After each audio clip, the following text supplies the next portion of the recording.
அளவில் பிரபலமான இந்திய விளையாட்டு மைதானங்கள், வரலாறு படைத்த அரங்கங்களை பற்றி பார்க்கலாமா வாங்க.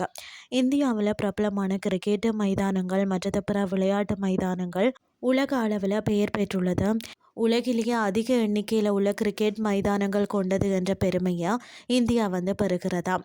கிரிக்கெட் மைதானங்களை தவிர பிற மைதானங்களை பற்றி நாம் இன்றைக்கு பார்க்கலாம். ஃபர்ஸ்ட் பார்த்தீங்கன்னா சால்ட் லேக் ஸ்டேடியம். இந்த மைதானம் கொல்கத்தா பிரதான நகரத்தில் அமைந்துள்ளது. இது உலகில் 2வது பெரிய கால்பந்து மைதானமாக கருதப்படுகிறது. மிகவும் பழமையானது. 1,20,000 பேர் அமர்ந்து பார்க்கலாம். கால்பந்து போட்டிகளுக்கு மிகவும் பெயர் பெற்ற மைதானமாகும். மற்றது பார்த்தீங்கன்னா ஈடன் கார்டன்.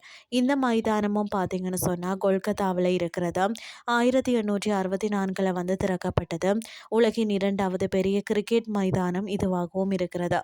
இந்த மைதானம் பார்த்தீங்கன்னா இராணுவத்திற்கு சொந்தமானது என்பதும் இதுவரை யாரும் அறியாத ரகசியம்.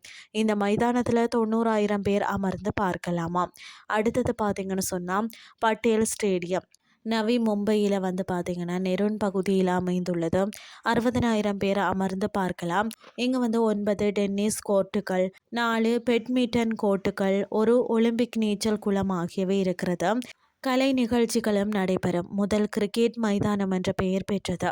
அடுத்தது பார்த்தீங்கன்னா கலூர் சர்வதேச மைதானம். இந்த மைதானம் பார்த்தீங்கன்னா கொச்சியில் அமைந்துள்ளது. இதை பார்த்தீங்கன்னு சொன்னால் ஜவஹர்லால் நேரு ஸ்டேடியம் என்றும் அழைக்கிறார்கள். 60,000 பேர் அமர்ந்து பார்க்கும் வசதி உள்ளது. முதல்ல கால்பந்து விளையாடுவதற்காக கட்டப்பட்டது. பிறகு கிரிக்கெட் போட்டிகளும் நடைபெற்று வருகிறது. அரசு பேரணி, அரசியல் பொதுக்கூட்டங்கள், பொருட்காட்சி மைதானம் ஆகிய நிகழ்ச்சிகளும் செயல்பட்டு வருகிறது. அடுத்தது பார்த்தீங்கன்னா சின்னசாமி ஸ்டேடியம். பெங்களூரில் குயின்ஸ் ரோடு கப்பன் பார்க் மத்தியில் அமைந்துள்ளது. 1969 கட்டப்பட்டது. நிறைய சர்வதேச போட்டிகள் நடைபெற்றுள்ள மைதானமாகவும் இது இருக்கிறது. இதில் 70,000 பேர் அமர்ந்து பார்க்கக்கூடிய வசதியும் இருக்கிறதா.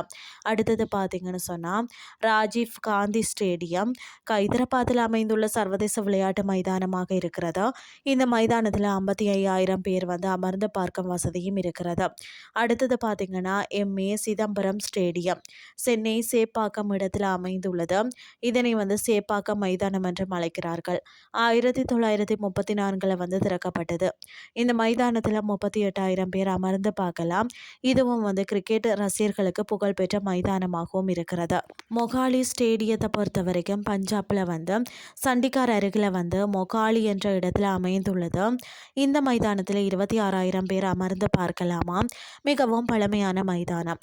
1992 சர்வதேச போட்டிகள் நடைபெற்ற மைதானமாகும். அடுத்தது நரேந்திர மோடி ஸ்டேடியம். இந்த மைதானம் குஜராத் அகமதாபாத்தில் உள்ளது. முன்னர் பார்த்தீங்கன்னா சர்தார் வல்லபாய் பட்டேல் மைதானமாக செயல்பட்டு வந்தது. தற்போது நரேந்திர மோடி மைதானம் என பெயர் மாற்றம் செய்யப்பட்டுள்ளது. 1883 கட்டப்பட்டது. 1,32,000 பேர் அமர்ந்து பார்க்கும் வசதியும் உள்ளது. இந்தியாவில் மிகப்பெரிய மைதானமாகவும் இருக்கிறது. உலக அளவில் 2வது இடத்தை பிடித்துள்ளது என்றும் பெருமையை பெற்றுள்ளது இந்த மைதானம். இந்த மைதானங்கள் அனைத்துமே உலக தரத்தில் கட்டப்பட்டுள்ளது என்றால் மிகையாகாது. உலக நாடுகளுக்கு சவால் விடும் வகையில் இந்த மைதானங்கள் அமைந்துள்ளது. இன்றைய கிறிஸ்டி உங்களுக்கு பிரயோசனமாக அமைஞ்சிருக்கும்னு சொல்லி நான் நம்புகிறேன். இதே மாதிரி மற்றும் ஒரு கிறிஸ்டின் வேலைக்கு உங்களை சந்திக்கிறேன். நன்றி.